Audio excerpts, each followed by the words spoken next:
Good morning, everybody. Welcome back to the channel. My name is Matt and this is Tech Forum. Today I want to discuss the differences between various vehicles and their propulsion types. So for those of you that are watching the channel that are very technically inclined, this is probably going to be quite simplistic. You're welcome to to skip this video if you'd like, but I encourage you to stick around. There's probably going to be some useful information for you.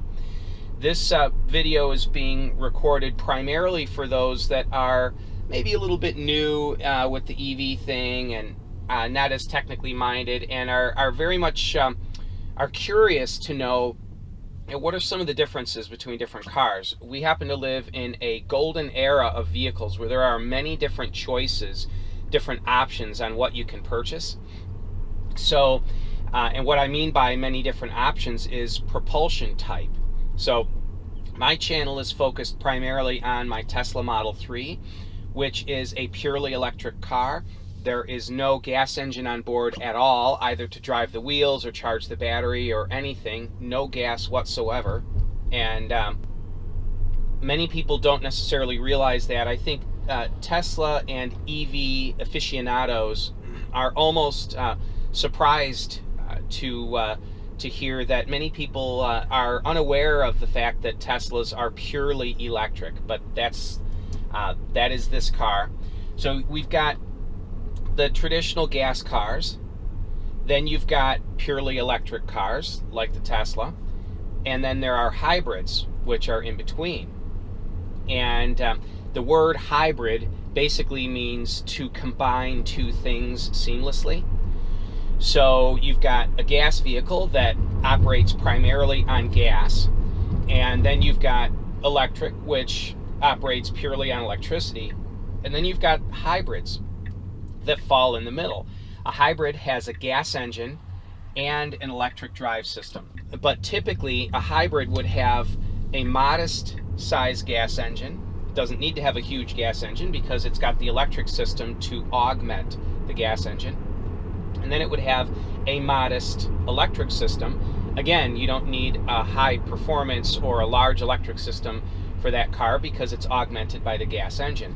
And in a hybrid, you've got the gas engine working in conjunction with the hybrid, with the electric system, to offer what each system has in way of its strengths, while trying to avoid some of the weaknesses of those systems.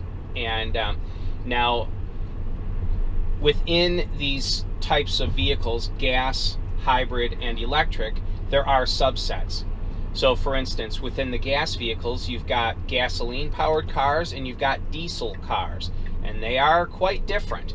They're the same in that they use liquid fuel for propulsion. Where they differ quite tremendously, actually, is that a diesel engine uses diesel fuel, and diesel engines and gas engines have different strengths, and I'll go more into that in a little bit. Within hybrids, you've got pure hybrid, which unfortunately there's a term that's being thrown around these days, a self-charging hybrid. It's a terrible term, but basically what it means is there's no way to plug that car in, that the engine running is what charges the battery. But unfortunately, it misleads people to thinking that it's somehow a perpetual motion machine and that the car will automatically keep itself charged while it moves. That's not possible. The laws of physics eliminate that from the realm of possibility. But what it basically means is a standard hybrid, you don't plug it in. It's got a small battery, a small electric motor, and when the engine runs, or depending on the hybrid, or just when you apply light braking force, the electric motor will force charge into the battery to charge the battery. They call that regenning also, where you gently hit the brake and it will, at least with most hybrids, my Ford C-Max was one, you gently hit the brake pedal and the brakes won't grab, it just drags the electric motor as a generator to force charge into the battery, so it slows the car and you recapture some energy into the battery in exchange.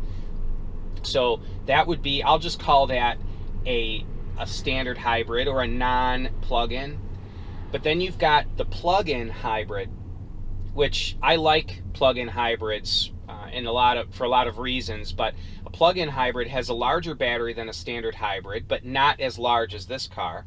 And you would plug it in, and a plug-in hybrid will operate, it's biased more toward electricity, so it will operate for a given number of miles depending on the battery size. It'll operate for a given number of miles in electric mode only before the gas engine kicks in. Some plug-in hybrids you can select electric only, or you can save your electric charge and select hybrid mode where the engine will run to save your charge for later.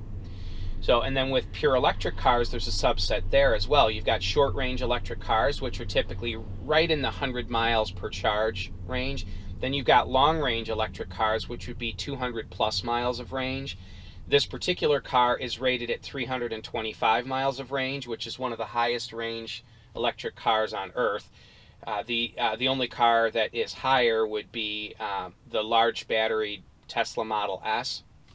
So anyway, again, pure electric, hybrid, gas powered, and then there's 2 types of each. So you've actually got 6 different vehicles: diesel, gasoline, standard hybrid, plug-in hybrid, short-range electric, and long-range electric. And each of them actually has certain benefits. And I'm doing this, I want to explain this to you guys, partly because there seems to be this prejudice against from one vehicle to another. It's almost like one religion to another. It's kind of crazy. But when it comes to vehicles, there are certain benefits to using one type of vehicle versus another. So we'll start with gas cars. Now, in a standard gasoline car, the benefits there are typically they are less costly than electric cars under most circumstances.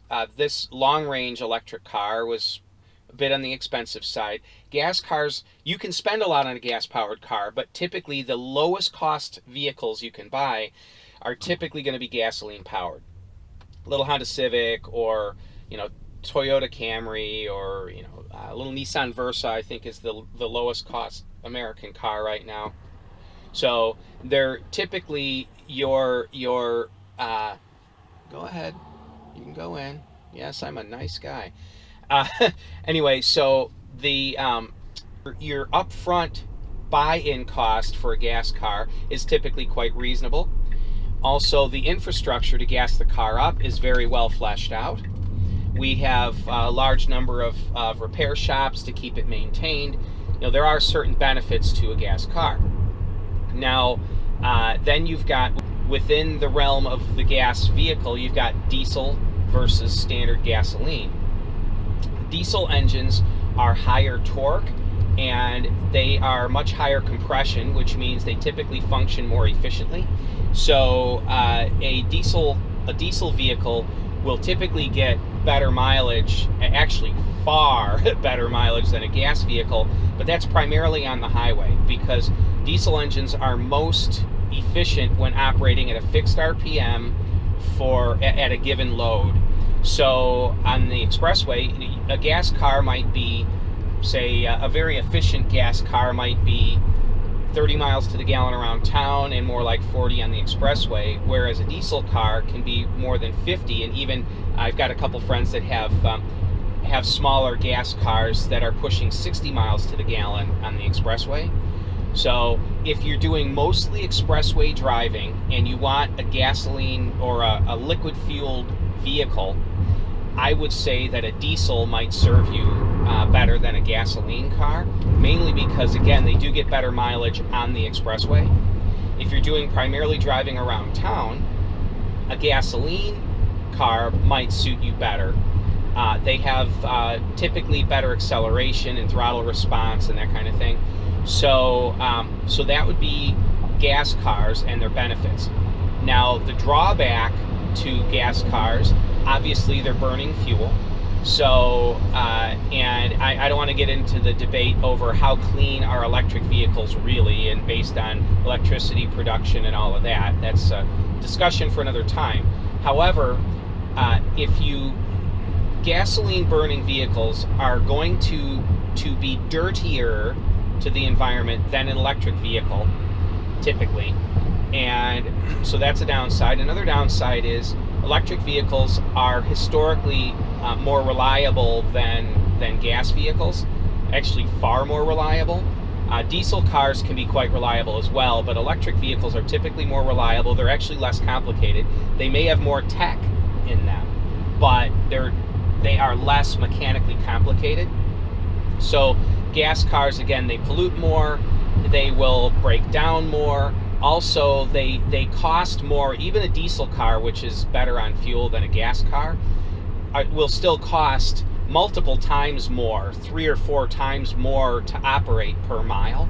So that's the downside to a gas vehicle.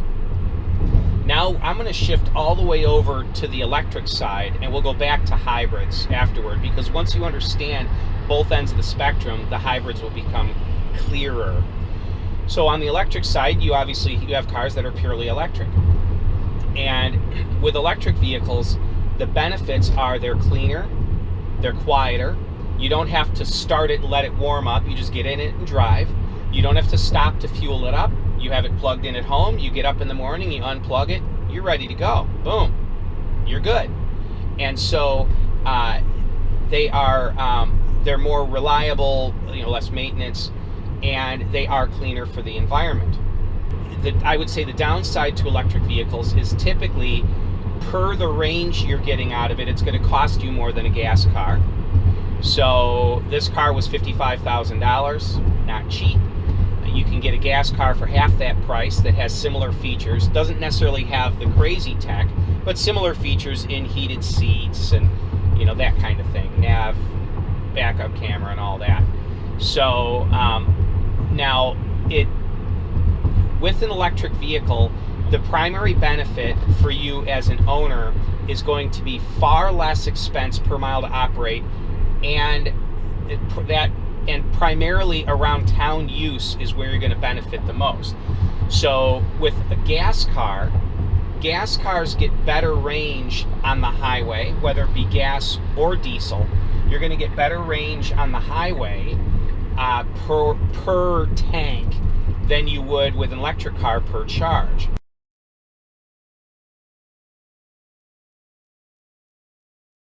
Whereas so for mileage, I'll use this as an example. With a gas car, it'll say something like 25 and 35. 25 miles to the gallon in town, 35 miles to the gallon on the highway. With an electric car, that would be reversed. With an electric car, it might be, say this car around town is 325 miles of range, but on the expressway is less. It's probably more like 250 miles of range if I'm going 75 miles an hour on the expressway. So it's reverse. An electric car is far, far better around town than it is on the expressway. And gasoline-powered or diesel-powered, liquid fuel-powered vehicles are better on the expressway than they are, way better on the expressway than they are around town. So that would be a negative with the electrics. It's just the fact that if you're doing a lot of expressway driving, you're not going to get as much range as the car's rated for, because they're typically rated for mixed driving, mostly around town with a little bit on the highway. So, but they're nice because there's no oil changes on an electric car. A lot of people don't realize that. Gas engines require oil changes. Electric vehicles just have a gear case with some lube in it, but you don't have a gasoline burning engine that is dirtying up your oil. So oil changes aren't a thing with electric vehicles. Brakes, because an electric vehicle uses electric regen energy to slow the car down for the majority of its braking, the friction brakes are only used in panic situations or the last few miles of an hour to a stop. So brakes don't really wear out at all on an electric car. So there's another benefit. Now, where this gets really interesting is hybrids. And I'm a big fan of hybrids, and I'm probably going to get attacked in the comments section about this because hybrids are very complicated. You've got well, I'll get to that in a second, but I like hybrids because they are radically better on fuel than a normal gasoline burning car. Radically better on fuel, and yet you don't have the buy-in price that you do with we'll say just with a Tesla. You can buy a decent hybrid for high 20s, $26,000 to $28,000, up to say the mid 30s. So we'll call it $26,000 to $35,000. You can get a pretty good hybrid. And whereas with Tesla, you're going to start at the high 30s and move up from there. And if you really want long range like this car, you're going to be in the mid to high 40s. It's just the way it is. Just the expense of the technology currently. And with a hybrid, you've got a gas engine that provides the bulk of the available propulsion energy. And then it is augmented by an electric system with a small battery pack that will give you a little bit of propulsion energy along with a small electric motor. And where hybrids shine is similar to electrics, and that is around town, stop and go. What a hybrid does is it takes the benefit that electric cars have of using regen. Right now I'm slowing down. I'm not hitting the brakes. I just have my foot off the accelerator and the car's slowing down. That is electric regen. So I'm converting kinetic energy, forward motion, into electric charge to be pushed back into the battery. Now with a gas engine you can't do that. With an electric system you can. However, with a hybrid, though it has a gas engine, it also has an electric propulsion system. And through that electric propulsion system you have electric brake regen, so you can recapture that kinetic energy as electric energy to be stored that you can then convert back to kinetic energy to push the car along again. So you're no longer wasting energy in brake heat when you slow down, you're recapturing it. Another benefit to hybrids is times like right now I'm starting to go downhill. With a hybrid, the engine will shut off and you're going downhill, coasting, or maybe even regenning just a little bit down that hill. Then, like right now, I'm starting to go back up a hill. The engine will start up to push you up the hill, and while the engine's pushing you up the hill, you can also be regaining or capturing some of the energy from the engine as electricity. So now I'm at the crest of the hill. If I were in my C-Max hybrid right now, the engine would shut off and the car would be in EV mode, and it would go electric for about a mile or so on flat ground until the battery depletes down or I start to climb a hill. Then the engine would start again. So the engine is only running when it's really needed. The rest of the time, when the car can get by just using a trickle of energy from the electric system, that's what it's going to do. It's really a wonderful system. It's a wonderful method of propulsion because, again, you can use the benefits of electric drive without the drawbacks. The benefits of electric drive are regen braking and extreme efficiency. The downside is extreme cost for a large battery and a large motor and a large inverter and all that. With a hybrid, you can get by with a very small battery, small motor, small inverter, and still gain much of the benefit of an electric system. Now, the negative to a hybrid is that a hybrid still isn't as efficient as an electric car, but it's not. When you compare a gas car to an electric car, an electric car is going to be 3 to 4 times the efficiency of the gas car.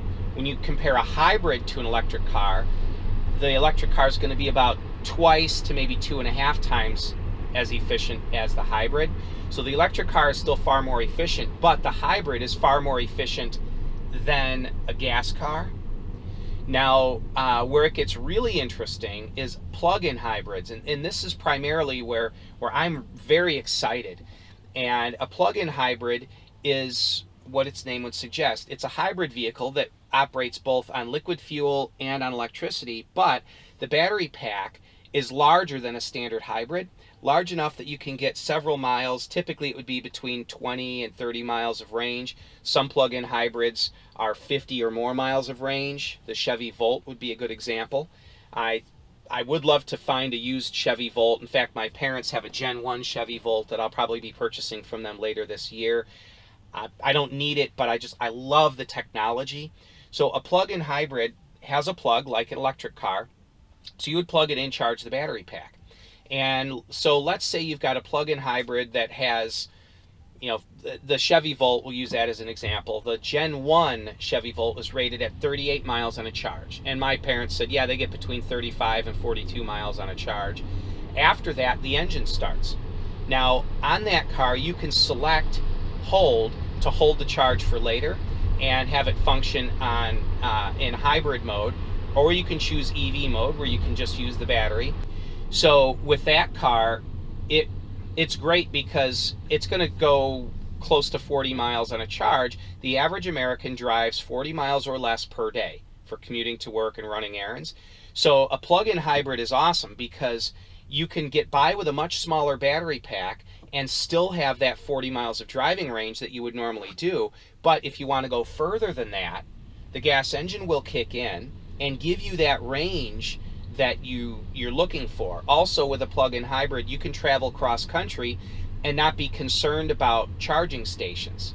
Now, sidebar, Tesla's charging network is incredible. They've got, I think it's 10,000 plus charging stations worldwide, superchargers. I could be off on that, but it's roughly in that range of charging stations worldwide. So if you're traveling in a Tesla, you're going to be able to find chargers, but they are not as plentiful as gas stations. With a plug-in hybrid, you can stop at any gas station, no big deal. If you can find a charging station, you want to charge up the battery, that's great. But you can just travel cross country, you stop for gas, you've got that flexibility, but you've got the efficiency of a pure EV when you're using just that first 30, 40, 50, whatever mile range that plug-in hybrid has. Now, a number of people complain that hybrids are a problem because they're so complicated. You've got a full gas propulsion system and a full electric propulsion system, both in the car. So they're heavy, they're complicated, but the assumption tends to be that complexity breeds unreliability, but that's not necessarily the case. My experience with hybrids has been, and this is both my Ford C-Max hybrid and my parents with their Chevy Volt. I know a lot of other people with hybrids, hence the Prius. Hybrids have actually proven to be very reliable, and one main reason for that is that the gas engine doesn't run nearly as much as a purely gas vehicle. Also, the transmission on hybrids is typically, typically, all hybrid transmissions, as far as I'm aware, are far less complicated. In fact, normally they're not multiple ratio transmissions, they are eCVTs.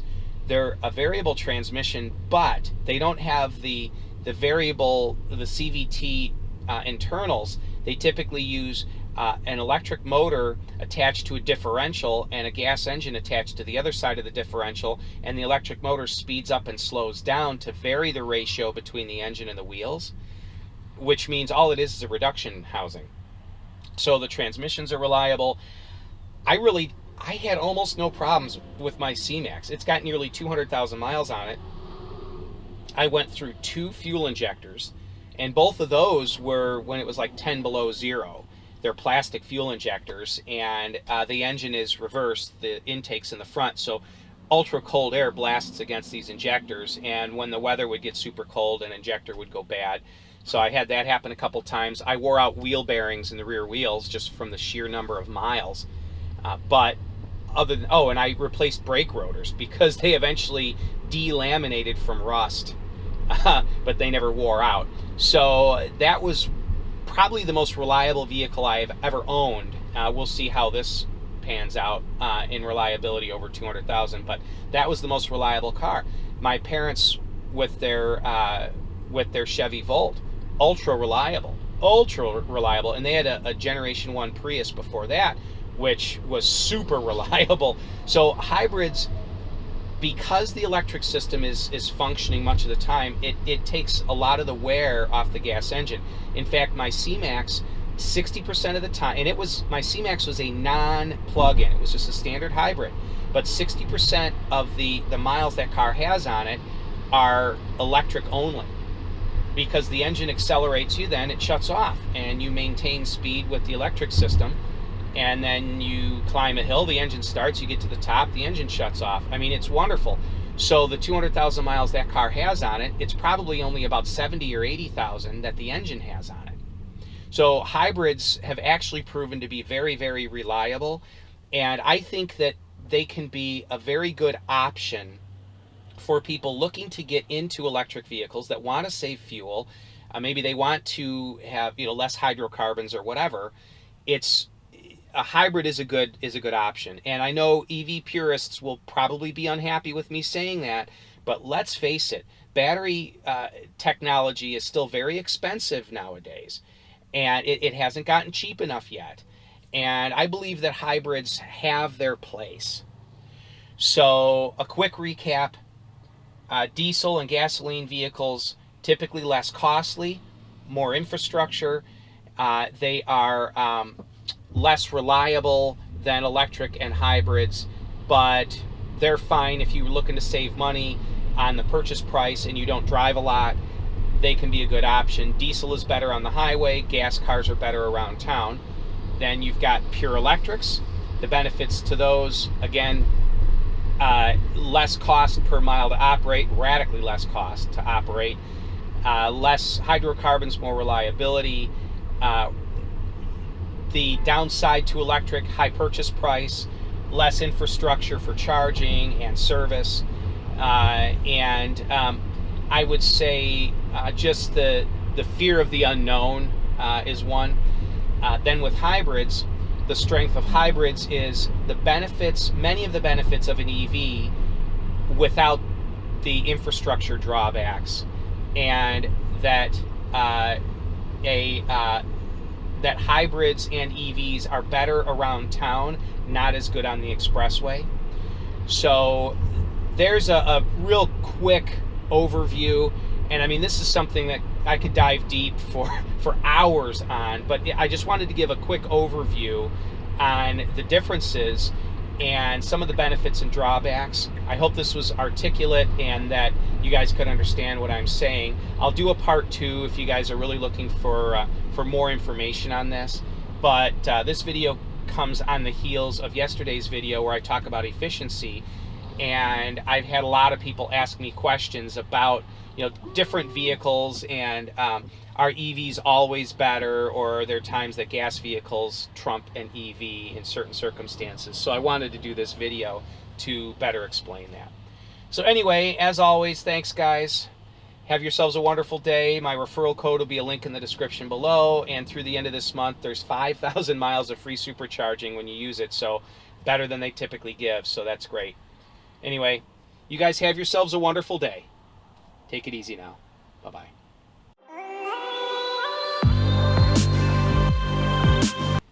Oh, I think I've confused everybody.